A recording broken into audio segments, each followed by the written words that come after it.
last fiscal year, the Department of Immigration processed over 10,000 work permit related applications. Its work is guided by both the Bermuda Immigration and Protection Act 1956 and the Work Permit Policy. The Work Permit Policy in particular provides detailed guidance to employers, work permit holders, and agents who submit work permit applications. It also assists Bermudians with understanding what is expected of employers, i.e., for job promotions, job title changes, and advertisements.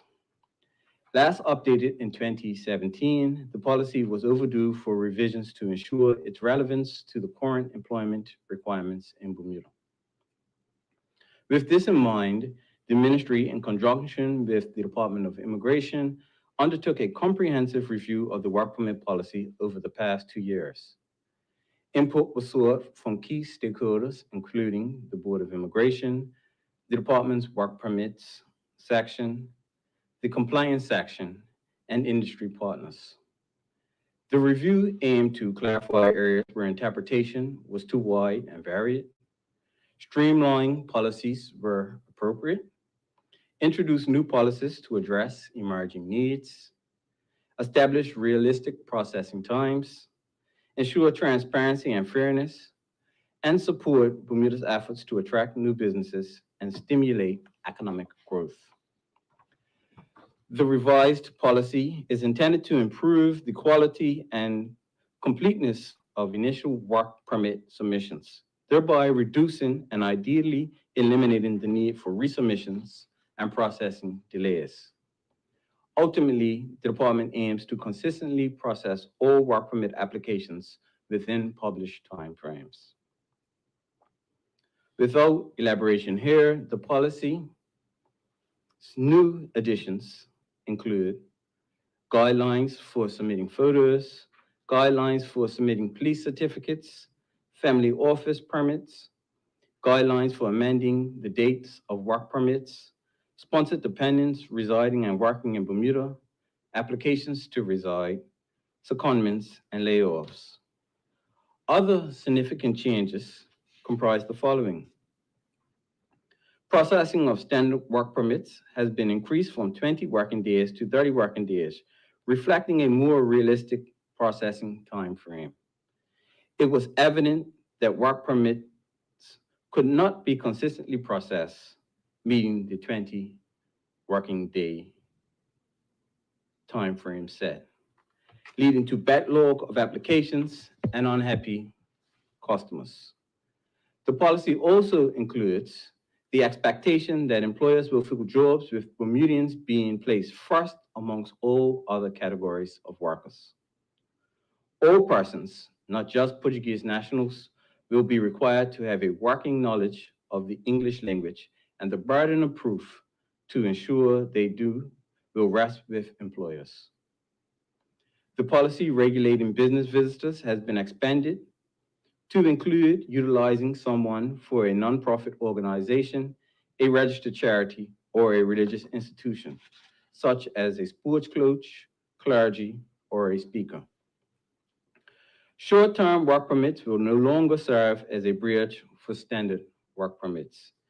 This means employers must determine their business needs upfront, i.e., whether they need a work permit holder for a short period from 1 to 6 months, or for a longer period, for a year or more. If an employer is likely to require a work permit holder for more than 6 months, they must apply for a standard work permit of at least 1 year validity. Note that applications may still be made for emergency short-term work permits, and individuals can refer to Policy 3.1 read with Policy 3.3 of the revised work permit policy. A new family office permit has been introduced in Policy 3.7 in alignment with Bermuda's new family office framework. Statutory bodies will have 15 working days to review applications and provide a response to the minister. The number of days has been increased from 10 working days as the time frame was not consistently met. Salary bands for sponsored dependents have been enhanced to exclude the work permit holders and spouses from the household profile, and a new salary band has been added for households of four or more dependents. It is also made clear that spouses are not deemed to be sponsored dependents. Only unmarried partners and children are classified as sponsored dependents. The Bermuda public will be aware of the ongoing digitalization project undertaken within the Department of Immigration. Although it is currently in its early stages, its design and implementation will include an assessment of the department's business processes so that the resulting automation and digitalization are effective and efficient for consumers and staff. The work will be undertaken in phases, with the first phase being work permit applications. Ultimately, it is anticipated that the processing times for applications will decrease, and customers will be able to track applications through the system via a dashboard. I encourage all employers, work permit holders, agents, and the public to participate in this consultative process.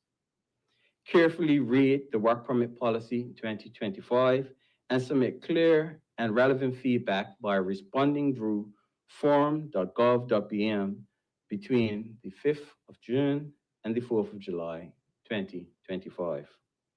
Following the consultation period, all feedback will be considered, and the Work Permit Policy document will be finalized prior to it coming into effect on the 1st of September 2025. Thank you. Thank you, Minister. At this time, we welcome questions from the media.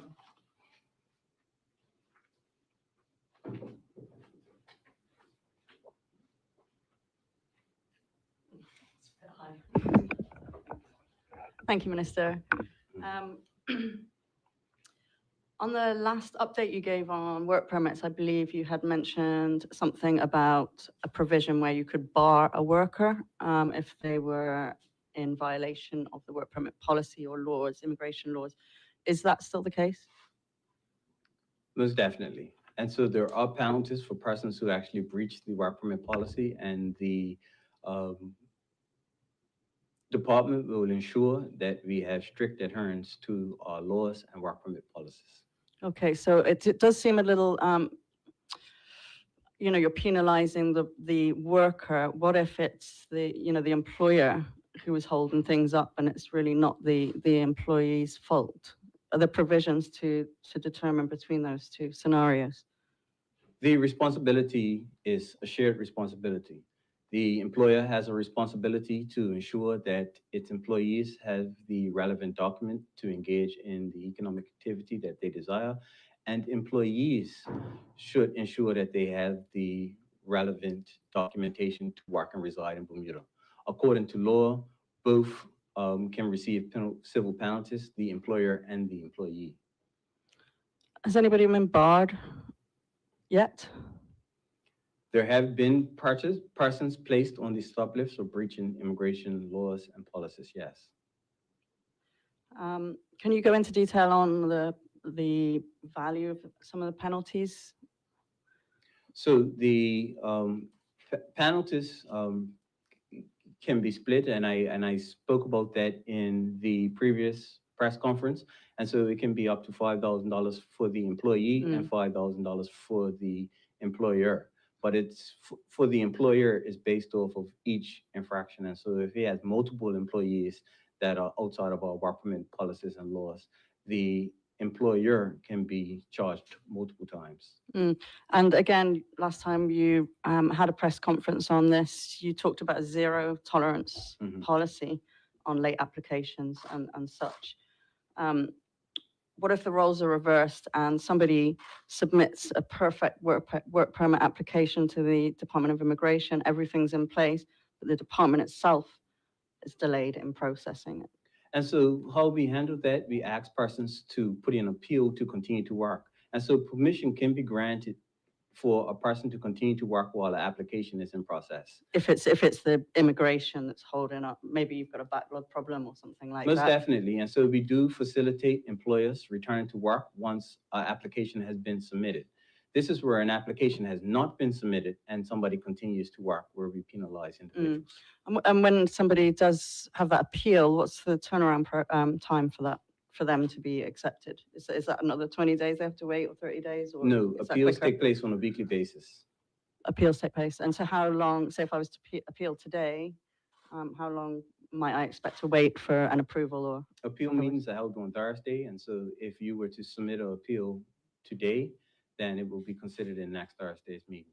Yeah, okay. And obviously you had a program that you were hoping to use to digitize this process, the Microsoft program, and that either didn't work or your systems weren't ready for that.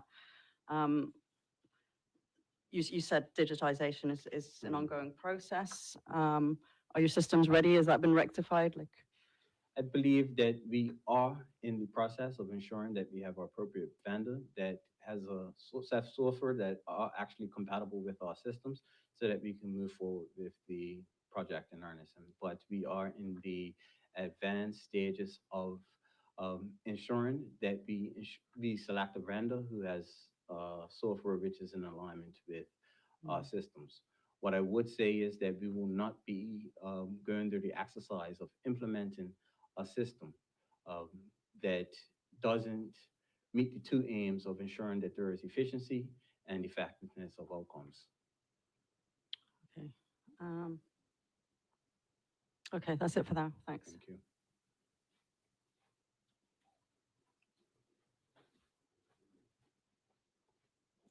Thank you for your remarks, Minister. Firstly, are you able to share up until now, what has the average processing time been for work permits? And so meeting with the team, the average processing time has been around 30 days, and that's why we set 30 days as the processing times within the revised policy. Okay, and just to confirm, with the new streamlining of processes, you're hoping to reduce that by a further 10 days? I believe once we go through the system, we will be able to better dictate the new processing times moving forward. But certainly under the 20 work days that was previously set is probably what we're aiming for. Okay, and you also cited that more than 10,000 work permit applications have been processed in the last year. With the kind of improved efficiencies of the process that you're hoping to roll out, do you anticipate that that number will be bolstered? I believe that we may have a reduction of submissions because a lot of these submissions are duplicate submissions. So persons will submit a short term and then submit a standard permit. We want to get away from persons utilizing short terms as a bridge to long-term standard permits and persons just submitting the standard permit that they desire. Okay, and just lastly, regarding the digitization, does that include the use of any artificial intelligence? The team will be better able to provide clarity on that matter. But what I'll endeavor to do is, once we have all of the details of the digitization process, I'll ensure that I come back before the public and share all the specifics around the automation and digitization of the work permit process. Okay, thank you. Thank you. Okay, thank you. That concludes the questions. Sorry, go one more. That's where the work permit policy, all these updates online. So they can be found at forum.gov.bm. We would have a draft on forum.gov.bm that persons can use for consultation. But on the immigration website has a detail of all of the application types that one can submit, as well as guidelines surrounding those application types. And the policy itself is there. The previous policy is there, and the new policy can be found on forum.gov.bm. Okay, Minister, that concludes the questions. Do you have any closing remarks you would like to add? Certainly, this is another step in the right direction as it pertains to immigration reform. When we set out to do comprehensive immigration reform, we looked at a number of areas. We looked at strengthening compliance, using immigration as a lever for greater levels of economic activity, ensuring that we improve our laws and our regulatory processes, and also moving forward with digitization and automation of the services we provide in the department. And you can see that we are making steps in the right direction. I believe that at the end of this process, in terms of this new 2025 work permit process, you will find that the work permit policy will be clear and work in the best interest of the people of Bermuda. Thank you. Thank you, Minister. That concludes the press conference. Thank you all for joining us and have a great day.